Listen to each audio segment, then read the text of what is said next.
A very good morning to all of you. Welcome to the computer class. I'm your computer teacher Sukriti, and students, today we will be continuing with the fifth chapter, that is communication technology. So when we started with this chapter, we talked about what is communication, what is a network, what are the advantages of network, what are the disadvantages of network, and also we studied about the physical connections, all the wires and cables that are used for having a network. So today we will be starting with a new topic, that is wireless networking technology. Okay, so wireless communication involves the transmission of information over a distance without the help of wires, cables or any other forms of electrical conductors. So जब भी हम wireless networking technology की बात करते हैं या फिर wireless communication की बात करते हैं, तो उसमें हमारी जो भी इंफॉर्मेशन है बेसिकली वो ट्रांसमिट होती है किस without the use of any kind of wire और एनी काइंड ऑफ केबल या फिर किसी भी इलेक्ट्रिकल कंडक्टर्स के बिना. The transmitted distance can be small, as in distance covered by a television remote, cordless telephones, or can be in thousands of kilometers, as in mobiles, GPS units, wireless computer parts and satellites. तो जो हमारा wireless networking technology के through जो भी information का transmission है, या तो वो काफ़ी लॉन्ग डिस्टेंस पे होता है या फिर वो काफ़ी ज़्यादा शॉर्ट डिस्टेंस पे भी हो सकता है. जैसे कि टेलीविज़न रिमोट जो डिस्टेंस कवर करता है, या हमारे जो कॉर्डलेस टेलीफोन्स हैं, या फिर वो बहुत ज़्यादा लॉन्ग डिस्टेंस में ट्रैवल हो सकता है जैसे कि मोबाइल्स में, जीपीएस यूनिट्स में, वायरलेस कंप्यूटर्स में, ठीक है, या फिर और सैटेलाइट्स में. ठीक है, दस technologies like electronic waves, radio wave, Bluetooth, infrared, Wi-Fi, etc. are the examples where data और communication transmission is wireless. ठीक है, तो हमारे पास बहुत सारी टेक्नोलॉजीज़ हैं जिनसे आजकल हम बहुत ज़्यादा फेमिलियर हैं, like electronic waves, radio waves, Bluetooth, infrared, wifi. तो ये सब वो टेक्नोलॉजीज़ हैं हमारी वायरलेस ट्रांसमिशन की या फिर वायरलेस कम्युनिकेशन की, जहाँ पर जो हमारा डेटा है वो वायरलेसली ट्रांसमिट हो जाता है. Okay, so after that we have the technology, that is Bluetooth. Bluetooth device is very useful as it transfers data between different electronic devices without any cost. So as all of you know that जो हमारे पास Bluetooth device है बहुत ज़्यादा useful है, बहुत ज़्यादा important है, क्योंकि ये जो डेटा है उसको ट्रांसफ़र कर देता है दो इलेक्ट्रॉनिक डिवाइसेस के बीच में, और यू नीड नॉट टू पे any kind of cost for this. The distance of data transmission is small in comparison to other modes of wireless communication. तो ब्लूटूथ की हेल्प से हमारा जो डेटा का ट्रांसमिशन होता है वो शॉर्ट डिस्टेंस पे होता है as compare to the other modes of wireless communication. It has a number of interesting features that can simplify our life. तो आपको पता है कि हमारे पास जो ब्लूटूथ है उसमें बहुत सारे ऐसे फीचर्स होते हैं जिसकी वजह से हमारी जो लाइफ है बहुत ज़्यादा सिंपल बन चुकी है. ओके, जैसे आपको पता है कि ब्लूटूथ की हेल्प से हम बेसिकली किसी और पर्सन के फ़ोन के थ्रू हम वो अपनी फाइल्स को शेयर कर सकता है, किसी भी टाइप का डॉक्यूमेंट शेयर कर सकता है ब्लूटूथ की हेल्प से. The Bluetooth device can connect with the computers, laptops, mobile phones, tablets, internet etcetera. तो ब्लूटूथ डिवाइस की हेल्प से हम कंप्यूटर्स से कनेक्ट कर सकते हैं, लैपटॉप से, मोबाइल फ़ोन से, टैबलेट से और इंटरनेट से. ओके, सो इंफ्रारेड की बात करते हैं हम. Infrared technology allows the user to communicate via short range wireless signals. तो इंफ्रारेड टेक्नोलॉजी जो है वो बेसिकली यूज़र्स को अलाउ करती है कि वो शॉर्ट रेंज वायरलेस सिग्नल्स के थ्रू कम्युनिकेट कर सकते हैं. With infrared computers can transfer files and other digital data. तो इंफ्रारेड टेक्नोलॉजी की हेल्प से कंप्यूटर्स फाइल्स को ट्रांसफ़र कर सकते हैं, और जो अलग टाइप का हमारे पास डिजिटल डेटा होता है उसको भी ट्रांसफ़र कर सकते हैं. Infrared communication span very short distances. ठीक है, तो जो हमारे पास इंफ्रारेड कम्युनिकेशंस है उसमें हम शॉर्ट डिस्टेंसेस को ट्रैवल करते हैं. Basically infrared network signals can not penetrate walls और other obstructions unlike wifi and Bluetooth technologies. तो इंफ्रारेड नेटवर्क सिग्नल्स जो हैं बेसिकली ये वॉल्स या फिर अदर जो फिज़िकल ऑब्स्ट्रक्शंस हैं उनको पेनिट्रेट नहीं कर सकते. ठीक है, जैसे कि हमारा वाईफाई में हो जाता है कि वाईफाई बेसिकली आपके वॉल्स को और अदर फिजिकल मीडिया को बेसिकली ऑब्स्ट्रक्ट करके आगे ट्रेवल करता है, और यही सेम चीज़ ब्लूटूथ टेक्नोलॉजी में भी होती है. Infrared can be used as a source of communication since it lies between microwaves and visible light in the electromagnetic spectrum. तो हमारे पास जो इंफ्रारेड है वो एक सोर्स ऑफ कम्युनिकेशन यूज़ किया जा सकता है बिकॉज ये basically microwaves of visible light के बीच में लाया करता है. हमारे इलेक्ट्रोमैग्नेटिक स्पेक्ट्रम में माइक्रोवेव्स ऑफ विजिबल लाइट के बीच में हमारा इंफ्रारेड लाया करता है. For a successful IR communication, one needs a photo LED transmitter and a photodiode receptor. तो अगर हमें IR कम्युनिकेशन करना है मीन्स इंफ्रारेड के थ्रू कम्युनिकेशन करना है तो हमें एक LED ट्रांसमीटर की ज़रूरत होती है और एक फोटोडायोड रिसेप्टर की ज़रूरत होती है. The LED transmitters transmits the infrared signal. अब हमारा जो LED ट्रांसमीटर होता है वो इंफ्रारेड सिग्नल को ट्रांसमिट करता है जो कि कैप्चर किया जाता है और रिट्रीव करता है इंफॉर्मेशन को. कौन करता है वो? रिसेप्टर. फोटो रिसेप्टर जो होता है वो उस पर्टिकुलर इंफ्रारेड सिग्नल को कैप्चर करता है और उसको इंफॉर्मेशन में रिट्रीव कर देता है. By this method the information between the source and the target is transferred. तो इस पूरे मेथड से जो भी हमारी इंफॉर्मेशन होती है वो सोर्स और टारगेट के बीच में ट्रांसफ़र हो जाती है. एग्जाम्पल है लैपटॉप्स में, मोबाइल फ़ोन्स में, televisions, security systems and any other device that supports wireless communication. Okay, so this was about the infrared. Okay, after that we will talk about Wi-Fi. Okay, so I think everybody knows and is familiar with the word Wi-Fi. So Wi-Fi is a different technology altogether. Wi-Fi uses different data exchanges techniques, security measures, network topologies that make it a systematic wireless network. So everybody knows about Wi-Fi कि Wi-Fi क्या है, wireless fidelity. So wireless जो हमारे पास Wi-Fi है basically एक different technology है altogether. So Wi-Fi के अंदर हम different data exchange techniques को यूज़ करते हैं. इसकी जो security measures होते हैं वो भी different होते हैं. Network topology जिस पर basically काम करता है वो भी बिल्कुल ही डिफरेंट है. और इन सब चीज़ों की वजह से जो हमारा वायरलेस ये पर्टिकुलर वायरलेस नेटवर्क है बहुत ही ज़्यादा सिस्टमेटिक है. Since its advent there have been numerous changes in the standard. तो जब से वाईफाई टेक्नोलॉजी आई है तब से ही हमारे पास डे बाय डे बहुत सारी एडवांसमेंट्स होती रहती है, कुछ ना कुछ चेंजेस होते जा रहे हैं इसके स्टैंडर्ड में. Cell phones and other handheld electronics commonly have Wi-Fi built in, which allows them to connect wirelessly to a Wi-Fi and access data, transfer files और serve the internet. तो ठीक है, हमारे सबके फ़ोन्स में जो हम लोग स्मार्टफोन्स का यूज़ करते हैं या फिर और जो भी हैंड हेल्ड इलेक्ट्रॉनिक्स हैं उन सब में एक वाईफाई ऑलरेडी बिल्ट इन होता है जिसकी हेल्प से हम वायरलेसली कनेक्ट कर सकते हैं किसी भी वाईफाई को, ताकि हम कोई भी पर्टिकुलर डेटा एक्सेस कर सकते हैं, फाइल्स को ट्रांसफ़र कर सकते हैं और इंटरनेट को सर्व कर सकते हैं. Okay, so working with wifi. It is easy to set up Wi-Fi.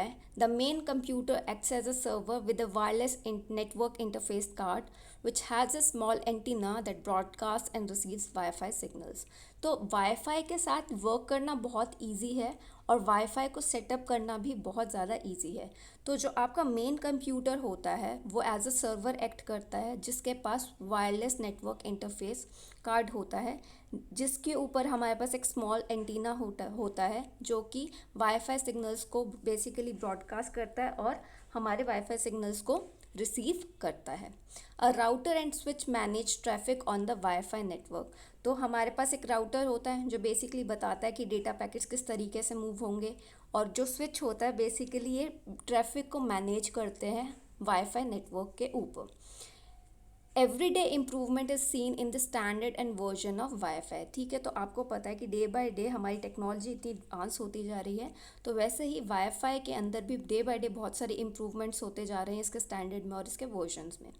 Security is a major concern with wireless technologies. However, users can enable password protections and traffic encryption by following software instructions. तो जब भी हम wireless technologies का use करते हैं तो एक major problem arise होती है, फिर एक मेजर कंसर्न अराइज होता है सिक्योरिटी का. तो यूज़र्स के पास इतनी कैपेबिलिटी होती है कि वो अब कुछ ना कुछ हम अपने पासवर्ड्स प्रोटेक्शन कर सकें, मतलब पासवर्ड्स को प्रोटेक्ट करके रख सकें और साथ ही साथ कुछ एनक्रिप्ट करके ट्रैफिक को रख सकें और ये सब चीज़ें उनके पर्टिकुलर सॉफ्टवेयर में उनको ये सारी इंस्ट्रक्शंस दी जाती हैं. Okay.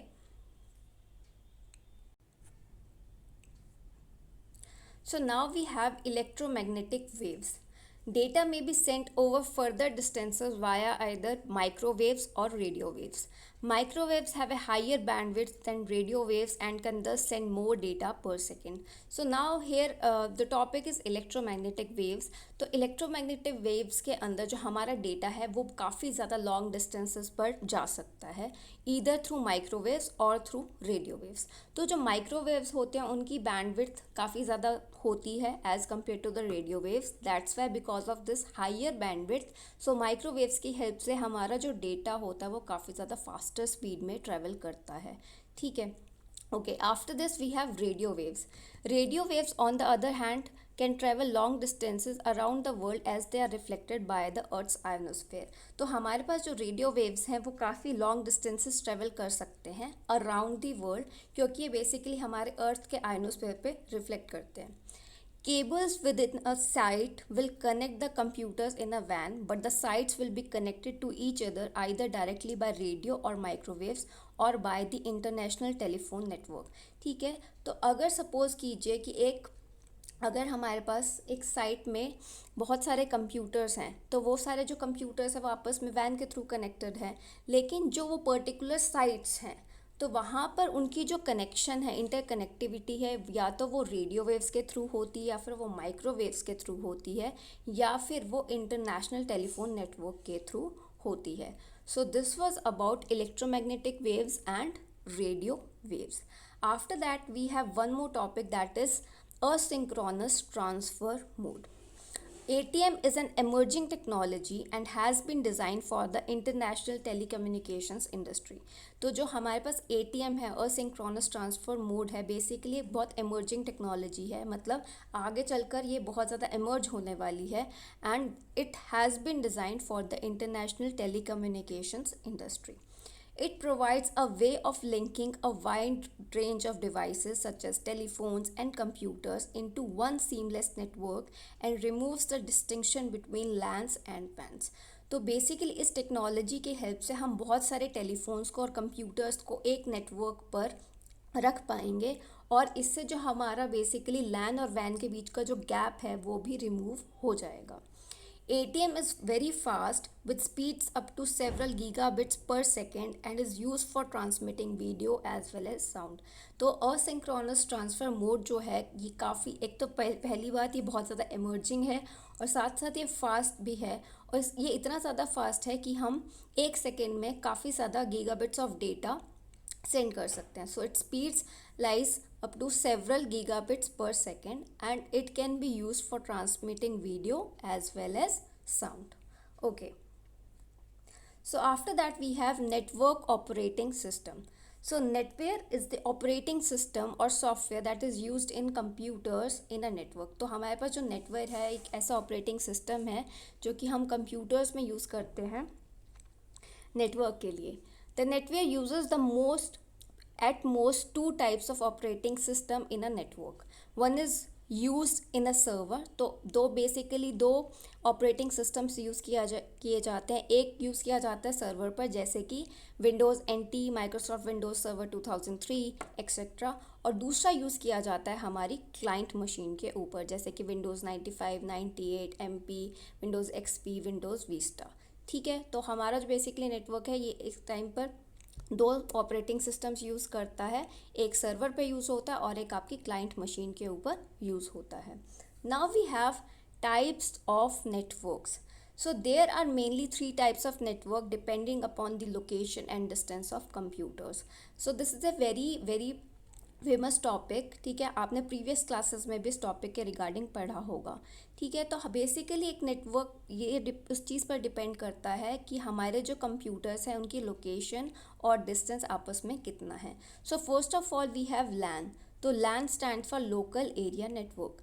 It is a network in a limited area like an office building, school building, home computers, etc. So whenever we talk about the connectivity or network in a office building और इन a school building, या फिर आप बोल सकते हैं कि जो भी घर में आपके कंप्यूटर्स हैं वो आपस में कैसे कनेक्टेड हैं. So these are connected generally through a LAN. ठीक है, तो वो लोकल एरिया नेटवर्क के थ्रू ही आपस में कनेक्टेड होते हैं. तो लोकल एरिया नेटवर्क में बेसिकली आपके पास कुछ एक पर्टिकुलर रेंज होती है जिसमें आप कंप्यूटर्स को आपस में कनेक्ट कर सकते हो.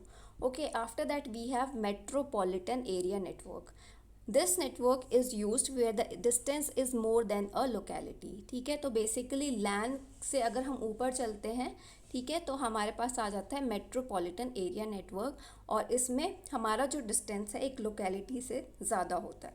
For example cable television network. This network is mostly used in metro और सिटीज़. तो जैसे कि अगर मैं बोलूँ कि केबल टेलीविज़न नेटवर्क, तो दैट रन्स ऑन मैन. और बेसिकली जो हमारा मेट्रोपॉलिटन एरिया नेटवर्क है ये सिटीज़ को कवर कर सकता है, मेट्रो सिटीज़ को कवर कर सकता है. Okay, so after that we have wide area network. This network is used in those areas where the geographical boundaries are not the limits. It is not only spread between cities but between countries too. These networks are used via telephone lines or mobile system or satellites, etc. So, as its name is suggesting, wide area network, तो wide area network के अंदर हमारी जो geographical boundaries हैं वो totally ख़त्म हो जाती है. लाइक बेसिकली वो ना तो सिर्फ सिटीज़ बल्कि कंट्रीज़ के बीच में भी स्प्रेड आउट है. ठीक है, so these networks are used via telephone lines और मोबाइल सिस्टम और सैटेलाइट्स एक्सेट्रा. ठीक है, तो सबसे पहले था लैन, तो within an organization, within your homes, within a school. ठीक है, देन कम्स मैन. अगर हम केबल टेलीविज़न नेटवर्क की बात करते हैं तो बेसिकली मैन जो कर होता है वो सिटीज़ के अंदर जो भी आपके कंप्यूटर्स हैं उनको कनेक्ट करके रखता है. जो हमारा वैन है बेसिकली ये काफ़ी बड़े एरिया में स्प्रेड आउट है. आप चाहे सिटीज़ की बात करें या फिर आप टोटल पूरा जो यूनिवर्स है basically that is connected through that this WAN wide area network. Okay students, so that's all for today. Okay, so we will be continuing with the remaining portion in the next class. So thank you so much.